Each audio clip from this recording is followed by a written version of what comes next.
வைகாசி மாதம் கடைசி முகூர்த்தங்க. அப்பப்பா எவ்வளோ விசேஷத்தை அட்டன் பண்ணுறது அப்படின்ற மாதிரி இருந்துச்சுங்க. ஏகப்பட்ட விசேஷம்.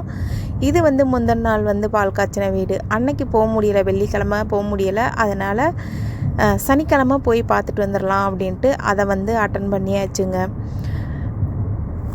வீட்டுக்காரோட தாய் மாமா பொண்ணு வீட்டில் தாங்க பால் காய்ச்சி நடந்துச்சு. அப்படியே கிளம்பி மறுபடியும் எங்கள் வீட்டுக்காரோட சித்தி வீட்டில் பால் காய்ச்சி, அதாவது எனக்கு சின்ன மாமியார், அங்கே பால் காய்ச்சிக்கு வந்தாச்சு.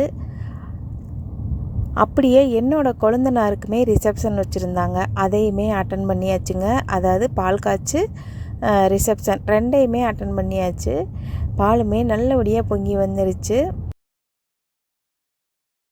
ரிசப்ஷனுக்கு கெடா விருந்து போடுவாங்க அப்படின்னு நான் கொஞ்சம் எதிர்பார்த்துட்டேன். பார்த்தா காளான் பிரியாணி போட்டாங்கய்யா.